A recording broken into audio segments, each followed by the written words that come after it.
Hello, welcome, Cabbage here. Let's do another 7-star level 120 review, and this will be for Emperor Shera. And then I finished the reviews for Rena and Sophia from the Star Ocean banner, and of course I was very happy to do those. But I really wanted to do a review of Shera, so yeah, I got them out of the way. For one thing, I really like the character of Emperor Shera in Brave Exvius. I like the whole Zoldaad story.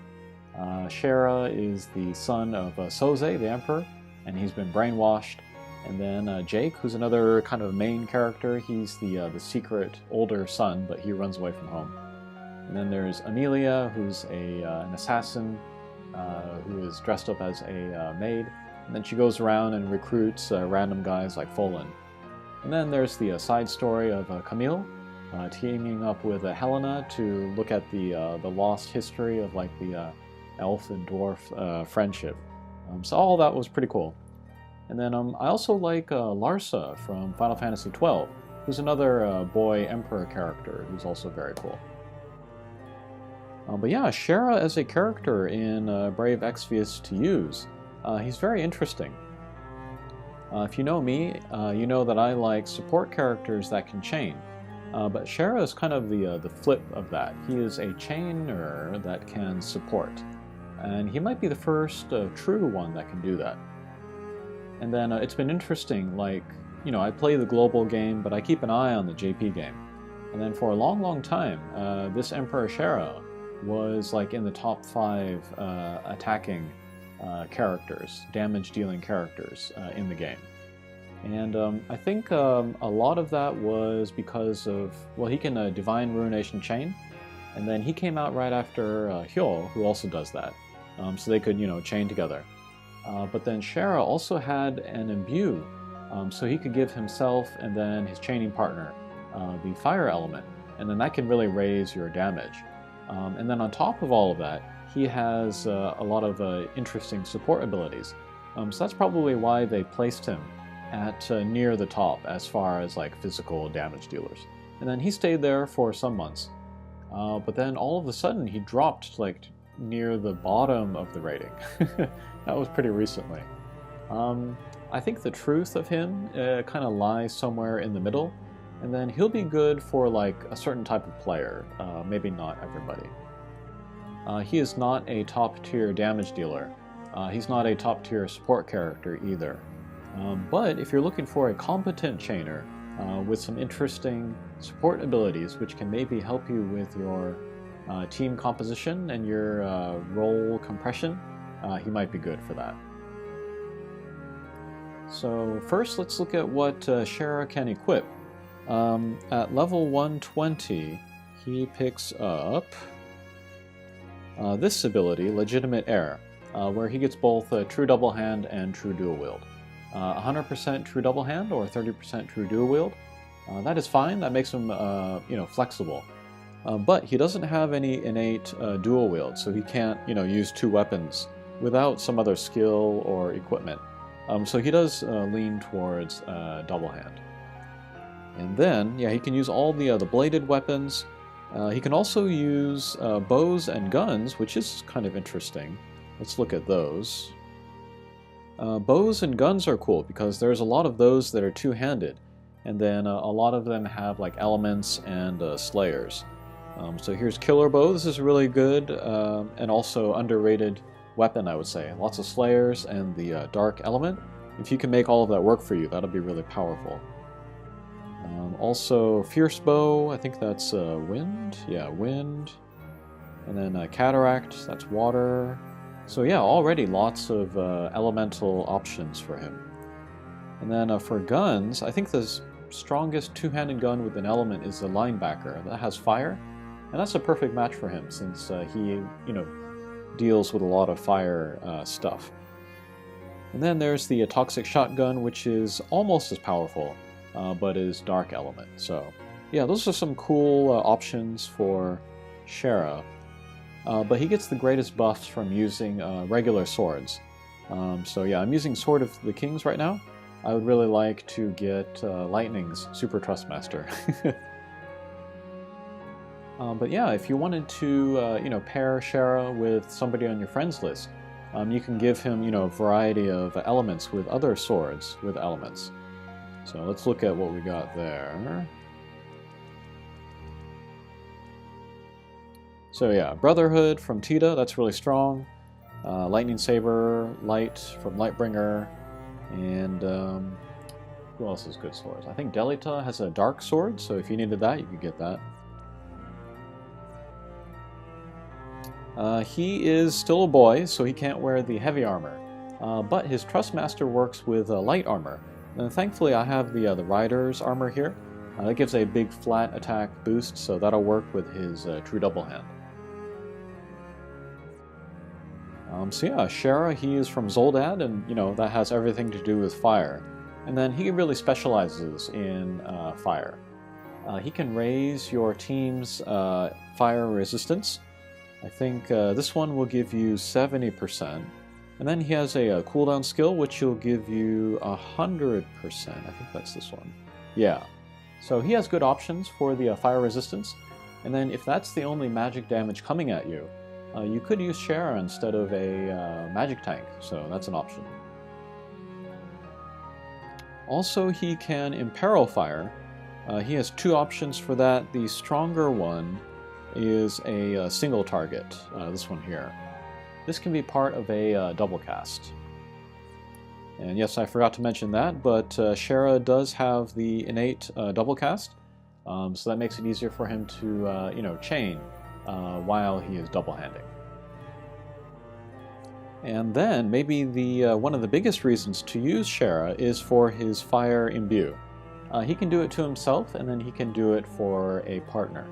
So that's pretty amazing. You can, if you're pairing him with Hyo, you can take that one-handed fire sword away from Hyo, and then give him a two-handed non-elemental weapon, and then give him the fire with Shera, and then chain them together next turn, and then get big elemental chains. So that's pretty cool. That's one way to use it.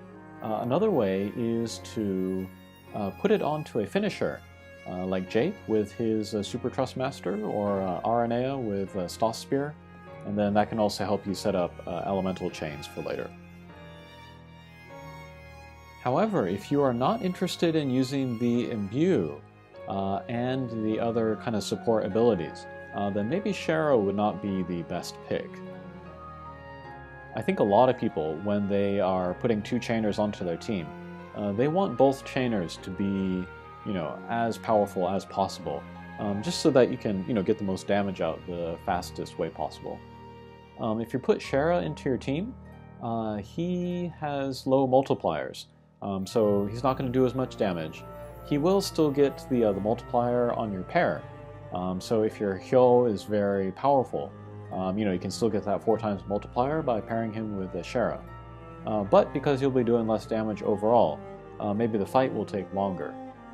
But if you don't mind that style of play, if you like, safe and steady clears, or like turtle clears, rather than just trying to blaze through with as much damage as possible, then Shera might be a good pick for you as a chainer. And then his main skill that you're going to be using to chain is this thing. I'm not going to try to pronounce that. But this is the Divine Ruination frames. So yeah, you can pair him with a whole bunch of guys. He also has an attack and magic buff for 100%. That's also in this same cooldown skill that we looked at before.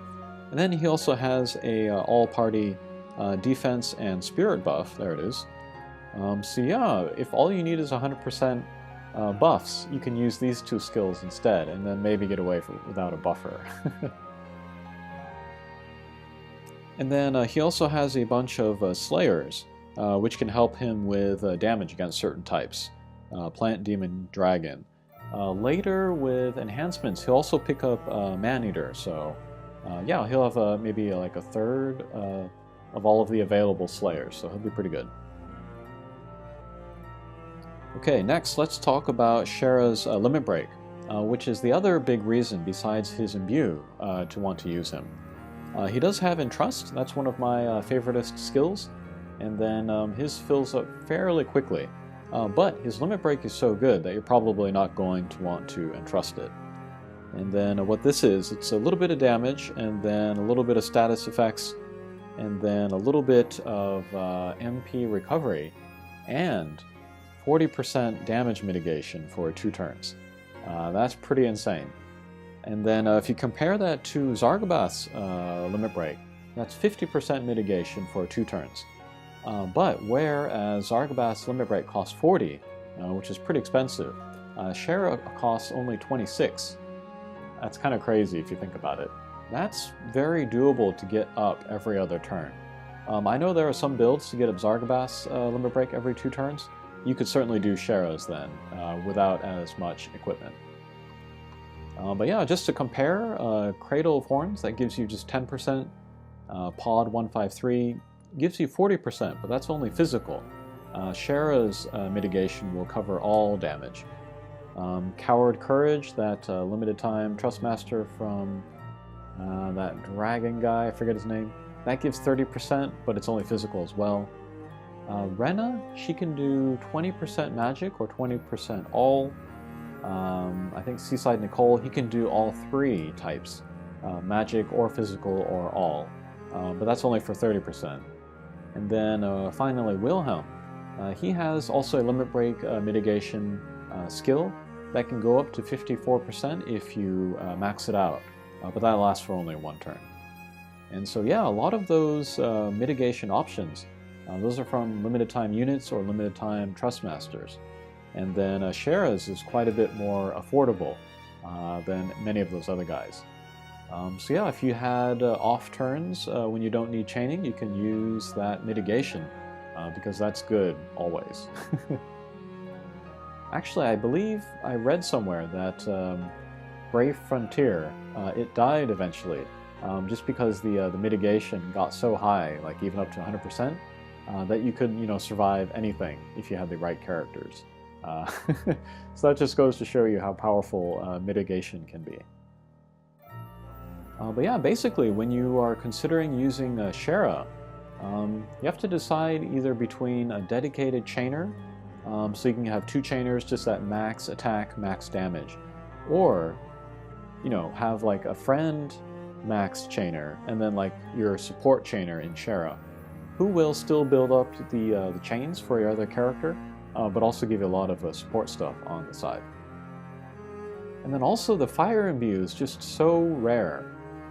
Like lightning imbue you can get from Sakura, water imbue you can get from Nicole, and I think Ariana Grande. I think the limited time Christine, she gives you ice. And then Ignis from Final Fantasy 15, he can do fire, ice, and lightning, but those are all locked behind another skill. So Shera can give you fire turn 1, and that can help you with like first turn KO if you're using like Jake or RNA or whomever. So yeah, fire imbue, very, very cool, very rare. Okay, finally, let's take Shera into the dummy, and then we'll bring some chaining partners to see what kind of damage he does.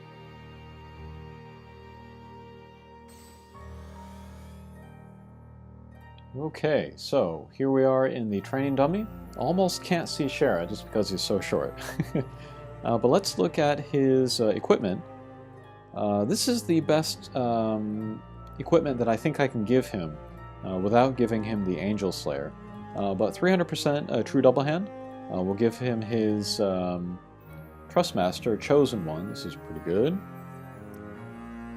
And attack is almost 1900. I don't have him potted at all. And then his chaining partner here will be Laswell, who has more attack, 2030. But yeah, we'll just we'll do their chaining attacks 1 by 1 solo, and then we'll look at the damage and then the multipliers. So Shera, let's do the double cast, and then we'll do the Divine Ruination attack.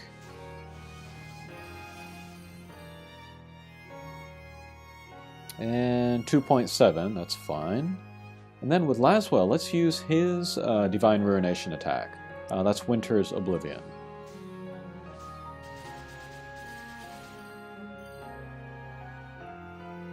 And 3, so not a big difference. We did see that Laswell's attack was higher, but yeah, that's pretty similar. but the multiplier on Laswell's Divine Ruination chain is kind of famously low. It's not as high as his multiplier on his AT frames chaining ability, which is the Mirror of Equity here. So let's look at this. Let's see what kind of damage this does.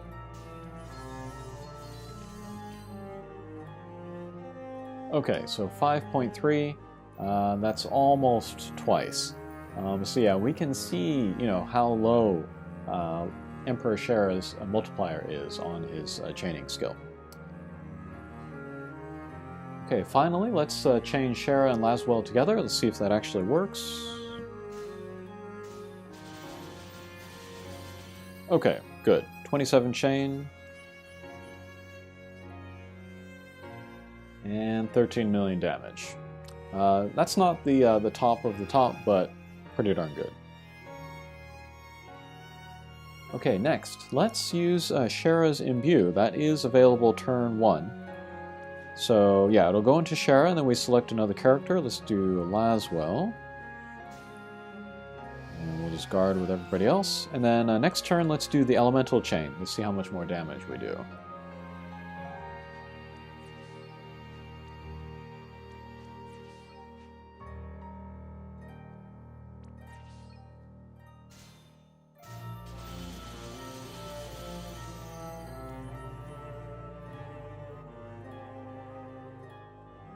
Okay, 19.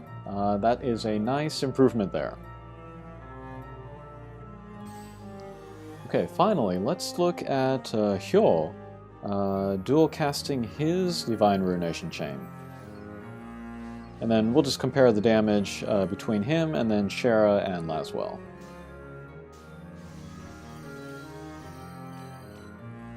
Alright, 8 million, so yeah, more than twice, almost 3 times Shera.